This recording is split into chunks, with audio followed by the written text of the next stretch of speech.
이들이 물 속에서 건져내는 것은 나무 찌꺼기예요.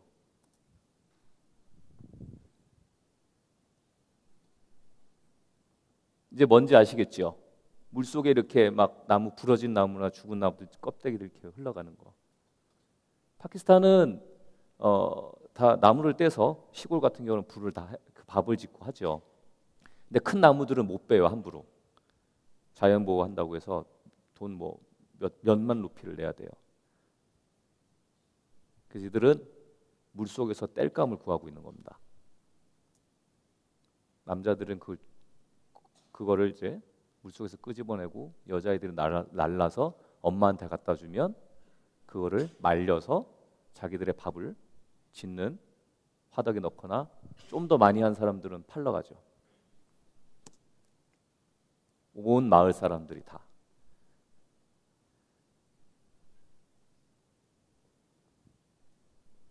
물 속에서 땔감을 구한다는 상상 해보셨어요?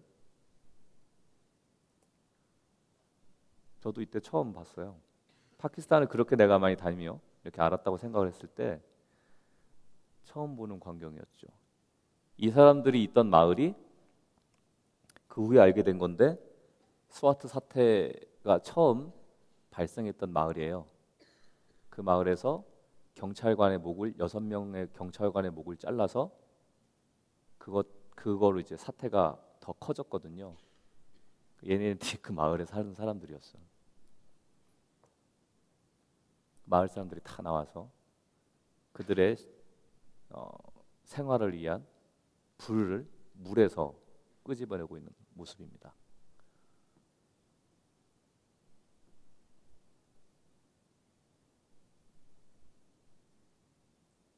다 이렇게 들어가서.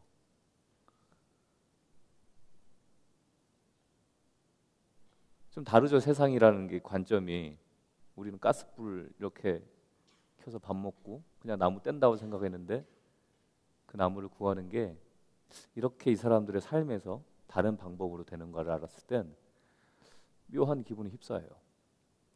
제가 묘한 기분에 휩싸였던 게 많은 일이 있지만, 또 대표적인 게 하나가 더 있습니다. 이게 뭔지 아세요?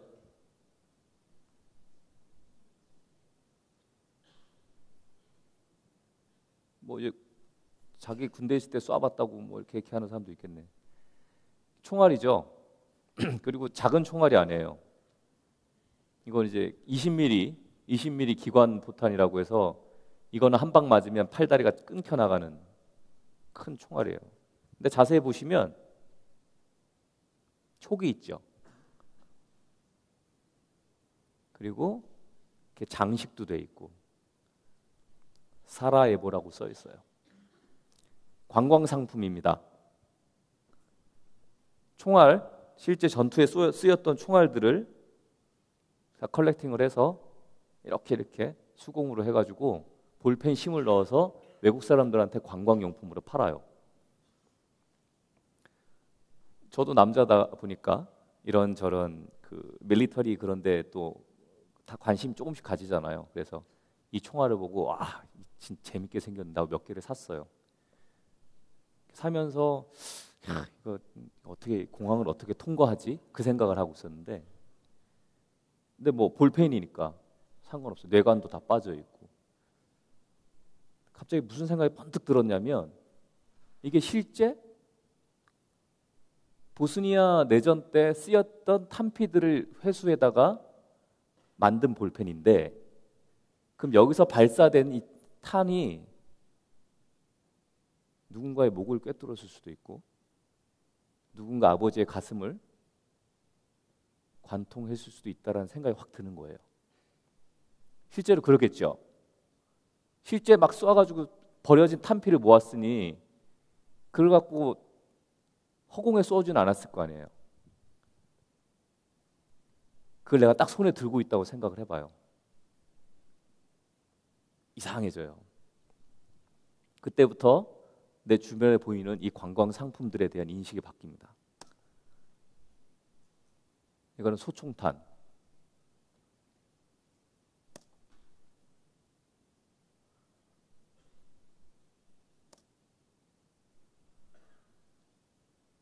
대포 껍데기들이에요. 대포탄.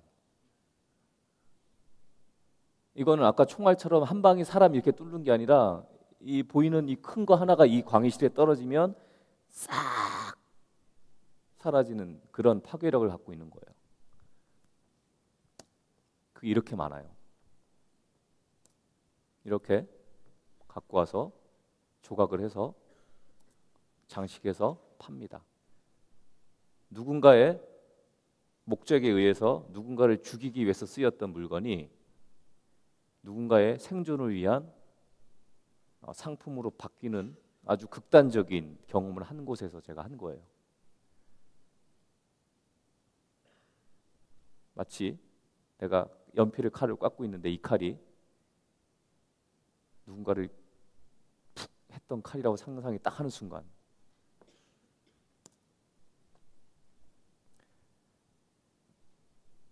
이것은 별명이 있어요. 사라예보의 장미. 지금 색깔이 좀 바래긴 했는데 지금 이렇게 아스팔트에 이렇게 빨간색 이걸로 이렇게 가득 채워놓은 거예요. 이게 뭐냐면 포탄이 아스팔트에 팡 떨어졌을 때 파편이 터져서 나간 그 자국이에요. 거기를 이제 이렇게 빨간색 시멘트로 메꿔놓은 거예요. 사라예보 시내에 엄청 많아요. 근데 누군가 이렇게 파편이 팍 터지는 거가 꽃이 이렇게 활짝 핀 것처럼 보인다 그래서 언제부턴가 사람들이 사라예보의 장미라고 불렀죠. 여기는 사람들이 실제 지금도 살고 있는 아파트입니다.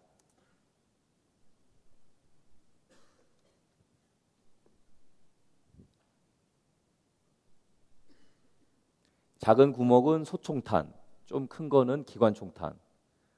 이런 거는 뭐 20-30mm. 이렇게 팍 퍼져 있는 거는 RPG 로켓포.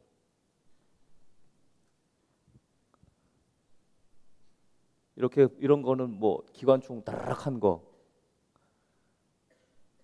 이게 사람이 사는 아파트일 때 이런 총격전이 벌어난 거예요.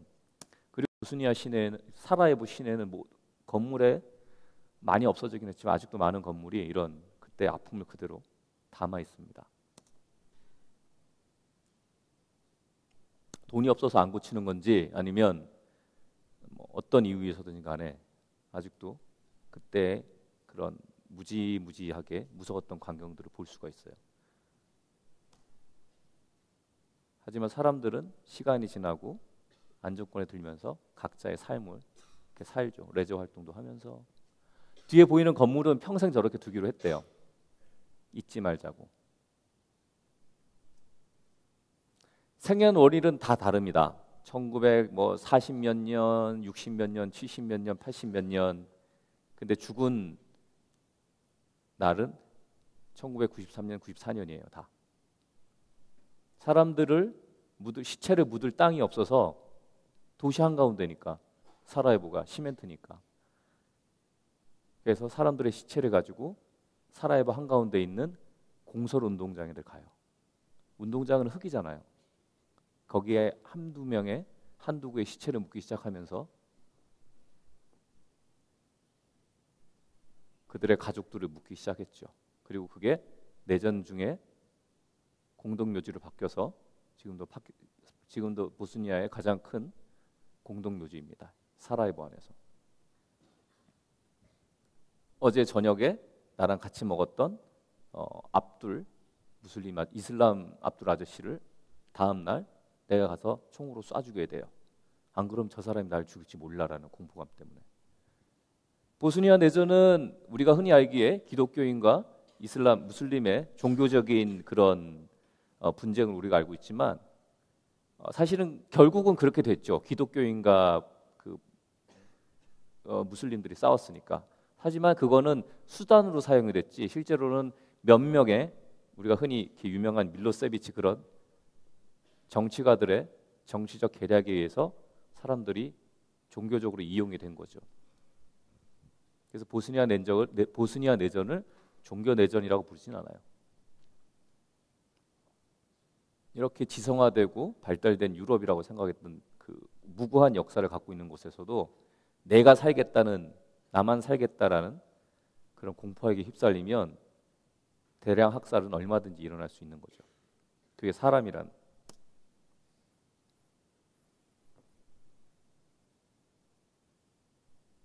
제가 보스니아 사라예보 카페에서 봤던 하나의 포스터인데 누군가가 이렇게 만들어 놨어요.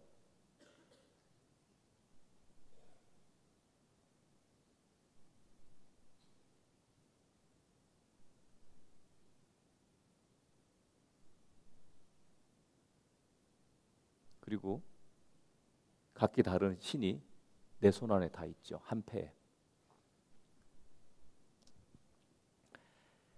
저는 이렇게 저렇게 많이 다니다 보니까 사람들이 너는 참 어딜 가도 살아남겠다라는 얘기를 해요. 뭐 뱀도 잡아먹고 뭐 어딜 던져놔도 넌 살아남을 거야라는 얘기를 해요. 그리고 저는 그 자신은 있어요. 내가 지금 딱 내가 생각하기에 경험해본 거에서는 사막에서 딱 4일은 버틸 것 같아요. 아무것도 없이. 4일까지는. 사막에서 물 구하는 방법의 몇 가지. 뭐 어떻게 해서 에너지를 축적을 하고. 근데 그 이상은 나도 자신 없어요. 그리고 김치 없이도 저는 잘 다닙니다. 외국 나가면 이 김치 한 점이 되게 그리울 때가 있잖아요. 저의 한계는 2달이에요. 2달 딱 넘어가기 시작하면 김치가 너무 먹고 싶어요. 근데 뭐 어디 뭐 그런 나라 산속에서 김치 구할 수도 없고. 그래서 몇 년 전부터 현지에서 구한 재료로 김치를 만들기 시작했어요. 친구들과.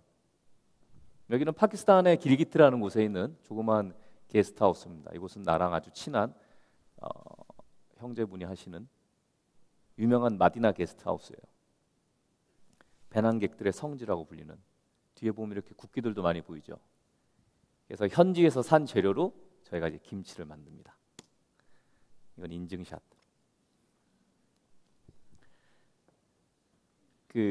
전 요리를 그렇게 썩 잘하지 못하지만 이때만큼은 시어머니가 며느리한테 잔소리 하듯이, 왜냐하면 김치는 나만 만들 줄 아니까 주방장들 불러서 이제 하죠. 막 거기 너무 크기가 작다 뭐 잔소리 해가면서. 그리고 어딜 가도 남들 일할 때 일 안 하고 노는 애들이 있어요. 그래서 뭐 우리랑 야채가 조금씩 다르니까, 그다음에 계절이 다르니까 뭐 이때는 무랑 뭐 야채 같은 걸 해서 잘게 자르고 썰어서 넣고, 뭐 사과도 넣고 뭐 이렇게 그 젓갈 같은 것도 없으니까 또 이런 거 다른 걸로 대체하고, 마늘 빠고 생강 빠고 막 해서 이렇게 만들었어요. 이거 내가 다 한 것 같은 인증샷이고. 그래서 손으로 막 비벼요. 얘네들 손으로 하지 말라고 막 해도 이게 김치의 맛이란다. 어거지를 부려서 이렇게 하면 이제 잘 버무려지죠. 고춧가루는 중국산이에요. 거의 중국 국경이거든요. 그래서 중국산 고춧가루를 딱 샀는데 자석으로 한번 싹 검사를 해보고 싶은 거예요. 너무. 왜 그런지는 알죠. 차마 그걸 했다가 내가 진짜 마음이 상할까 봐 그냥 버무려서 먹었는데 아직도 남아있을지 모르겠어요, 뱃속에. 그래서 이렇게 만들면 신문지로 덮어서 햇볕이 아주 강하니까 옥상에 한 이틀만 놔두면 폭 익어가지고 아주 맛있는 현지식 김치가 되죠. 저녁에 나는 김치를 내놓고 이 사람들은 뭐 밥을 내놓고, 또 다른 여행객은 그럼 내가 뭐 닭을 살게 이러면서 우리끼리 만찬을 벌이죠.